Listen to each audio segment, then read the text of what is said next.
The rain was falling like the sky was angry. Marcus Thompson could barely see the road in front of him. His old pickup truck moved slowly through the dark streets of Riverside, Georgia. It was Thursday night. Cold, loud, empty. Marcus was tired. Very tired. He had worked for 12 hours straight, cutting wood and installing kitchen cabinets. His hands hurt. His back hurt. His eyes burned from exhaustion. But he did not complain, because someone was waiting for him at home. His 7-year-old daughter, Destiny. Marcus smiled a little as he drove. He imagined her sitting on her bed, talking to her uncle, trying to get extra cookies before sleep. That thought always warmed his heart. Then his headlights caught something strange. Marcus slowed the truck. At the edge of the road stood an old bus stop. No one used it anymore. No lights. No shelter. Just a broken bench and rusted metal. And someone was sitting there. Marcus's heart skipped. A person. Alone. In the rain. Not standing. Not moving. Just sitting there, completely soaked. For a moment, Marcus thought about driving past. He was tired. It was late. Helping strangers often brought trouble. But then he imagined Destiny. Cold. Wet. Alone. His foot hit the brake before his mind could stop it. Marcus pulled over. The rain hit his face like needles as he stepped out of the truck. He walked slowly toward the bus stop. It was a woman.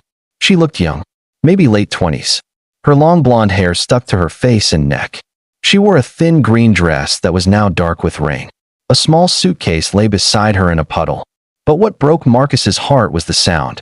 She was crying. Not quietly. She was sobbing. Deep, painful sobs that shook her whole body. The kind of crying that came from complete hopelessness. Then Marcus noticed something else. A black blindfold covered her eyes. Completely soaked. She was blind. "Ma'am," Marcus called gently over the rain. "Are you okay?" The woman jumped at his voice. Her body went stiff with fear. "Please," she cried. "Please leave me alone. I'm just waiting for the bus." Marcus swallowed hard. "There is no bus tonight," he said softly. "The last one passed hours ago. You can't stay here. You're freezing." "I have to wait," she whispered. "He said he would come back. He promised."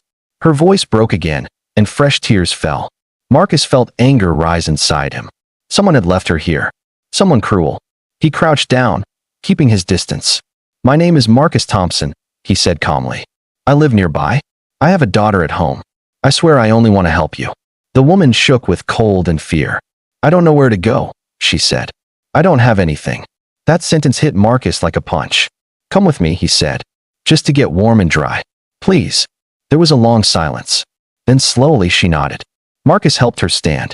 She was weak and unsteady. He gently guided her to the truck, his hand light on her arm. Inside the truck, he turned the heat on full and placed his jacket over her shoulders. She pulled it close. "Thank you," she whispered. Marcus looked at her, his chest tight. "What's your name?" "Grace," she said. "Grace Winter." "Grace."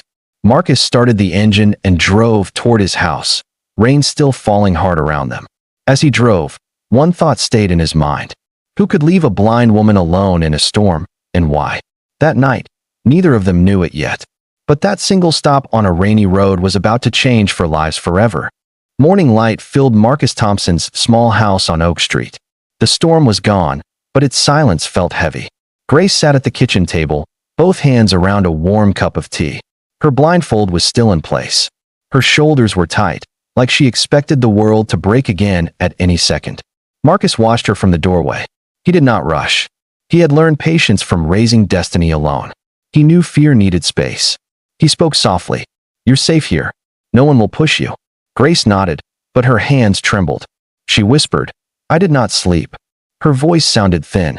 "Every time I closed my eyes, I was back at the bus stop." Marcus poured coffee. The smell filled the room.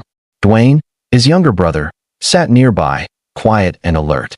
He had offered towels, clothes, and respect. That mattered. Grace took a slow breath. "I need to tell you what happened," she said. "If I stop, please understand." Marcus sat across from her.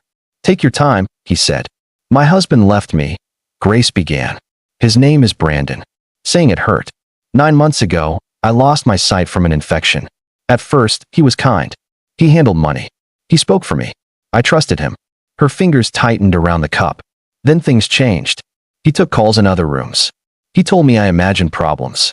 He said blindness made me confused. She paused. I believed him. Marcus felt anger rise, but he stayed still. Yesterday, Grace continued. He said a doctor could help me. We drove for hours. He stopped at that bus stop. He told me to wait. He said he would come back. Her voice cracked. He never did. Silence filled the kitchen. He took my phone, she said. My money. My papers. I think he wanted me gone. Dwayne shook his head slowly. That's cruel, he said. Marcus leaned forward. We will go to the police, he said. We will protect you. Grace shook her head. I am blind. I have no proof. Who will believe me? I will, Marcus said. Footsteps came from the stairs. Destiny appeared in butterfly pajamas, hair wild, eyes curious. She froze when she saw Grace. Oh, Destiny said softly. Hello. Grace turned toward the voice. Hello, she replied. I'm Destiny, the girl said. Daddy helped you, right? Yes, Grace said. He did. Destiny studied her. Why do you wear the blindfold? Grace smiled gently. Because I cannot see. It helps me feel calm. Destiny thought hard. That must be scary, she said. But you're brave. Grace's smile trembled. Thank you. Destiny reached out and touched Grace's hand carefully. You can stay, she said. We have pancakes. Marcus felt his chest tighten. Later that day, Marcus drove Grace to the police station. Detective Patterson listened closely. With help, they found digital records Brandon missed. Money transfers. Insurance papers. The truth appeared. A warrant was issued. Grace stayed with Marcus's family. Days passed. She learned the house by touch and sound. Destiny described colors and shapes. Laughter returned in small pieces. At night, Grace still shook from memories. Marcus sat nearby, saying little, staying present. Hope did not arrive fast. It arrived quietly. And it stayed. That evening, rain returned as a light whisper, tapping windows softly. Grace listened, afraid at first, then calmer. Marcus explained sounds and spaces, naming doors, steps, and corners. Dwayne cooked dinner, filling the air with warmth. Destiny told stories about school, heroes, and pancakes. Grace laughed, surprised by herself. She realized she was not invisible. Someone noticed her breathing, her fear, her courage. Outside, the bus stop sat empty. Inside, trust began to grow. Grace did not know what tomorrow held, but she knew this place was safe. Marcus promised nothing big, only presence. That was enough. Fear loosened its grip. Sleep finally came. For the first time, Grace rested without waiting. The storm had passed, but its lesson remained. Kindness could change direction. One stop, one door, one choice could become home. She breathed deep, holding that truth. It felt real. It felt possible. It felt like beginning. For her life, at last, again, today, here, now, safely, together, finally. Days passed slowly inside the small house on Oak Street. Grace stayed mostly quiet, learning sounds, steps, and corners. She counted footsteps from the couch to the kitchen. She learned which floorboard made noise. Safety was becoming familiar, but fear still lived inside her chest. Every morning, Destiny talked to her. She talked while eating cereal. She talked while tying her shoes. She talked while waiting for the school bus. Destiny described everything. The sky, the trees, the pictures on the walls. She used big words and silly words, all mixed together. Grace listened. One afternoon, Destiny came home upset. She threw her backpack on the floor and crossed her arms.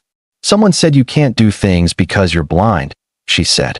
Grace felt her stomach tighten. What did you say? She asked softly. Destiny lifted her chin. I said that's wrong. You do things differently, not badly. Grace smiled. It was small but real. That night, Marcus took Grace to the police station again. Detective Patterson showed them new information. Brandon had taken more money than expected. He planned carefully, coldly. Grace felt sick, but Marcus stood steady beside her. You're not alone, he reminded her. Later, a mobility trainer named Sandra visited the house. She was blind too. She spoke with calm confidence. She taught Grace how to move safely, how to listen to space, how to trust her body again. Your life isn't over, Sandra said. It's changing. Grace practiced daily.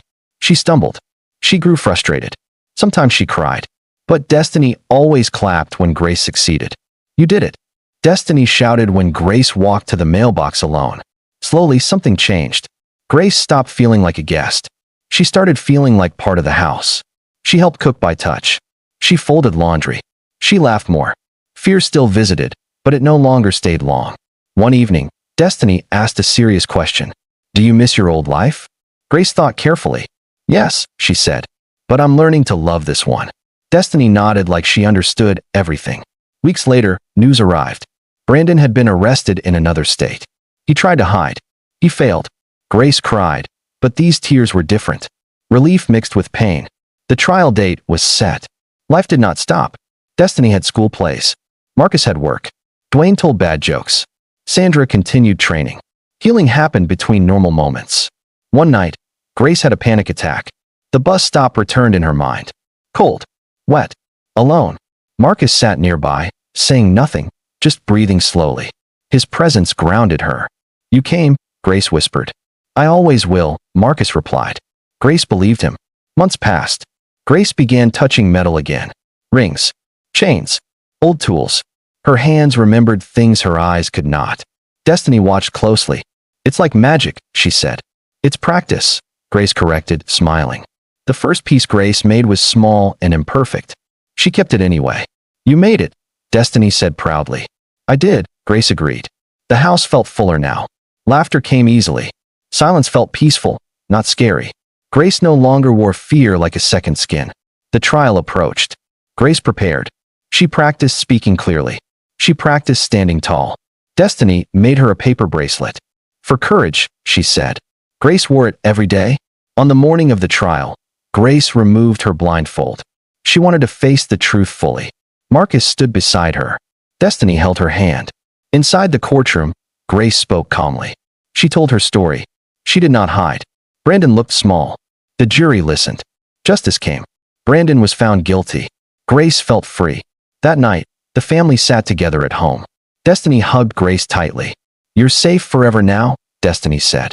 Grace smiled, tears falling. I found family, she said. And she meant it. The storm had ended long ago, but its gift remained. A child's kindness. A man's courage. A woman's strength. Together, they had built something new. Something unbreakable.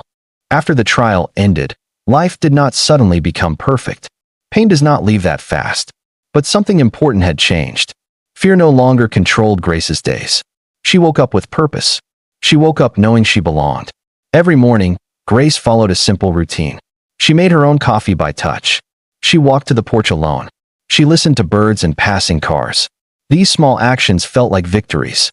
Each step reminded her that she was still capable. Sandra continued her training sessions. She taught Grace how to move with confidence, how to count steps, how to trust sound and memory. Independence is not sight, Sandra said. It is belief. Grace held those words close. Destiny remained her biggest supporter. After school, she sat beside Grace and described the world with bright energy. The sky is blue today, she said once. But not sad blue. Happy blue. Grace laughed. I like that kind. Marcus watched quietly. He noticed how Grace stood taller now. How her voice sounded stronger. How she smiled without forcing it. Something inside him shifted, but he kept his feelings silent. Grace was healing. That mattered more. One afternoon, Grace touched a box stored in the garage. Inside were old tools from her jewelry business. Metal cutters. Small hammers. Silver wire. Her hands froze. I'm scared, she admitted. Marcus stood beside her. Then take your time, he said. Days later, she returned to the box. She touched each tool slowly. Her fingers remembered shapes. Pressure. Balance. Her heart beat faster, but she did not stop. She decided to try. Grace set up a small workspace in the garage. Marcus helped organize it by touch and sound. Sandra visited and approved. Destiny announced it was the coolest room ever. Grace started with simple pieces. Rings. Pendants. Nothing fancy. Her hands shook at first. She failed many times. She melted metal too fast. She bent wire wrong. She cried once. Then she tried again. Her hands remembered more each day. The weight of silver. The smoothness of stone. Heat. Shape. Balance. I can feel when it's right, she said quietly. Marcus believed her. Slowly, Grace created something beautiful. A small silver pendant shaped like a tree. Roots turning into branches. She gave it to Destiny. Destiny touched it carefully. It feels strong, she said. Like you. Grace's throat tightened. Word spread.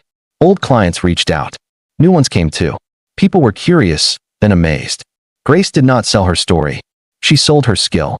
Her business returned, stronger than before. Marcus came home one evening to find Grace working with confidence. Her hands moved easily. Her face was calm. He felt something warm in his chest. Love. But he said nothing. Grace still had hard days. Some nights, memories returned. Panic rose without warning. Marcus stayed close. He listened. He waited. He never pushed. That trust meant everything. One night, Grace spoke softly. You never asked for anything. Marcus smiled gently. Helping doesn't need payment. She understood. Months passed. The house felt full of life. Music played. Food cooked. Laughter echoed. Destiny grew louder. Dwayne teased everyone. Grace felt whole again. She was no longer the woman left at a bus stop. She was a creator, a survivor, a part of a family. One evening, Grace sat on the porch, feeling the air change. Spring is coming, she said. Marcus nodded. It always does. Grace smiled, holding that truth. Healing was not fast. It was not easy, but it was real. And it was happening. Inside that small house, something strong had been rebuilt. Not just a business. Not just confidence. A life. A future. A quiet love waiting patiently, growing stronger every day. The courthouse felt cold and heavy. Grace held Marcus's arm as they walked inside. Her steps were steady, but her heart was loud. Destiny stayed close, holding Grace's hand with quiet strength. Inside, the room was full. The judge sat high. The jury watched closely. Brandon sat at the far table. He looked smaller than Grace remembered. Less powerful. Less important. Grace lifted her chin. When it was time to speak, she removed her blindfold. She wanted no walls between herself and the truth.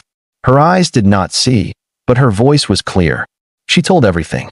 She spoke about love, about trust, about losing her sight and being afraid. She spoke about the bus stop, the rain, the waiting, and the moment she knew no one was coming. Marcus felt his chest tighten as he listened. Destiny squeezed his hand. Grace did not cry. She did not shout. She spoke calmly, like someone who had already survived the worst. The evidence was strong. Records, transfers, insurance papers, lies uncovered. The jury listened. The verdict came quickly. Guilty. Brandon was sentenced to prison. Restitution was ordered. Justice was real. Grace felt something lift from her chest. The weight she carried for so long finally loosened. Outside the courthouse, the air felt lighter. Destiny hugged Grace tightly. You were so brave, she said. Grace smiled.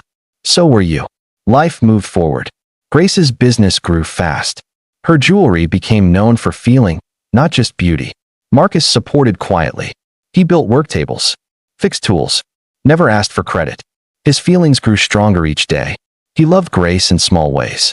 By remembering her favorite tea, by describing sunsets slowly, by staying awake when nightmares returned. Grace noticed. One evening, snow fell softly outside. Destiny was at a sleepover. The house was quiet. Grace and Marcus sat on the couch, warm drinks in their hands. Marcus, Grace said softly. I need to say something. His heart beat faster. I love you, she said. I've loved you for a long time. She took a breath. I was scared to speak. I didn't want to lose this family. Marcus was quiet for a moment. Then he reached for her hand. I love you too, he said. I stayed quiet for the same reason. Grace laughed softly through tears. Their kiss was gentle, slow, full of promise. From that night on, they stopped hiding. Life became shared. Decisions were made together. Destiny noticed everything and smiled proudly. Months later, Marcus asked Grace to marry him. Not with big words, just honesty. Yes, Grace said. The wedding was simple and full of love. Destiny described every detail. Everyone laughed and cried. They became a family by choice, not blood. Years passed. Grace's business expanded. Marcus opened a workshop. Destiny wrote stories. Life grew busy and beautiful. One evening, Grace placed Marcus's hand on her stomach. There's going to be 4 of us, she said. Marcus froze, then smiled wider than ever. A baby girl arrived months later. They named her Melody. On a warm October afternoon, almost 3 years after the storm, Grace sat on the porch holding Melody. Marcus watched his family, heart full. Destiny looked up and said, Daddy, you stopped that night. Marcus nodded. That single choice changed everything. Love did the rest. 3 years passed after the rainy night at the bus stop. Life had changed in quiet but powerful ways. Grace no longer feared the sound of rain. She sat on the porch, holding her baby daughter, Melody. Melody slept peacefully, warm and safe in her arms. Marcus watched them from the doorway, his heart full. Destiny sat nearby, reading from her notebook. She was 12 now and full of ideas. Her books about a blind hero were selling well. Grace listened proudly as Destiny read aloud. The house felt alive with purpose and love. Marcus thought often about that night in October. One choice had changed everything. He had stopped because his heart told him to care. Grace had rebuilt her life piece by piece. She created jewelry by touch and feeling alone. Each piece carried a story of survival. Clients came from many places to work with her. Marcus built furniture that matched her designs. Together, they created beauty from patience and trust. Their marriage was simple, honest, and strong. They argued sometimes, but they always listened. Love was not loud, but it was steady. Grace still wore her blindfold when she wanted peace. She said it reminded her to trust herself. Destiny called Grace her bonus mom. Grace called Destiny her miracle child. Melody grew fast, filling the house with new sounds. Laughter became the music of their days.